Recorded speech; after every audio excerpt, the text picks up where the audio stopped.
Ito nga yung part 2 nung ganap ng isang araw. So pagkatapos nga namin bumili na amara ng karne, ay umuwi na nga rin ako agad para nga maligo dahil nga maaga aalis sila ma-deer.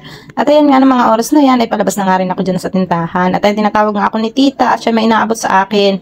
Inaalok na nga ako ng isda pero hindi nga ako bibili dahil hindi ako makapagluto. So ayun nga si tita, siya nga yung laging nagbibigay sa akin ng isda na tamban. At saka kapag meron nga siyang ibang isda, binibigyan niya nga rin ako. Pero minsan nahihiya na ako kaya binabayaran ko na rin. So mayaman na yan guys, ewan ko ba dyan na tayo pang magpahinga. Siguro ganun talaga kapag tumatanda na, ay gusto talaga lagi ay may ginagawa. Nandiyan na nga din ako sa tindahan ng mga oras na yan at nandiyan na nga din yung mga kasamahan ni mama para mamili nga sila. Nandiyan na nga rin yung jeep, dumating na, kaya for the go na nga yan sila. So maganda talaga guys kapag maaga nga silang umaalis dito kasi nga maaga sila makakarating. So makakabenta pa nga kami pagdating ni Ma-deer. Unlike kapag tanghali na nga sila guys, so gabi na sila nakakadating. So hindi na rin kami nakakabenta doon sa mga bagong pamilya ni mama. At ayan, nakaalis na nga sila ng mga oras na yan at ako na nga ang tindera for today's video. So maghapon nga ako dyan nagtinda guys. At madami-dami pa naman ang aming paninda ng mga imported na prutas. Pero yung mga local guys ay kakaunti na nga. So fast forward na nga, tanghali na nga ng mga oras na yan at ako nga ay nagugutom na. So nagpadala nga lang ako ng pagkain sa tindahan at ayan nga yung niluto ni Ate Kate na adobo. At Diyos me, yung garapon ay talagang literal na adobong tuyo. Wala man lang kasarsa-sarsa kahit kaunti.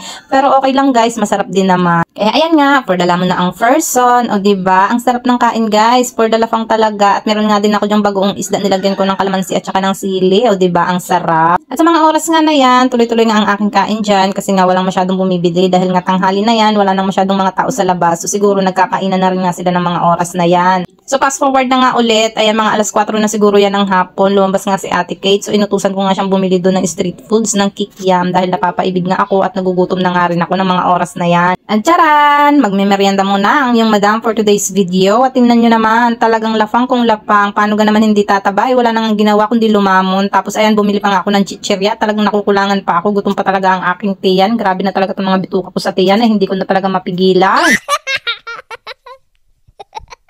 At syempre, dahil kumain nga tayo, kailangan natin ng panulak, o diba? So fast forward na nga ulit, bandang mga alas 5 siguro yan ng hapon, ay dumating na nga ito sila Ma-deer. At tingnan nyo naman, punong-puno ang kanilang jeep. Dahil madami-dami nga daw silang namili, kaya ayan, punong-puno ang kanilang jeep hanggang dun sa bubong. At buti na lang talaga ay may mga lalaki silang kasamahan, kaya ayan, meron nga kaming katulong magbuhat. At ayan nga, isa-isa ko na nga rin idinidisplay yung mga pinamili ni mama dyan, katulad nga niyang pipino. So guys, kakaunti nga lang din yung nabili ni mama dyan, dahil nga daw wala nga daw ibang mabili ng mga prutas. Pero syempre, pagtsatsagaan natin yan. Ganyan talaga guys, kapag hindi nga season ng ibang local fruits, ay kakaunti lang talaga ang mapapamili. At hindi rin bumili si mama dyan ng mga gulay kasi nga sobrang mahal daw.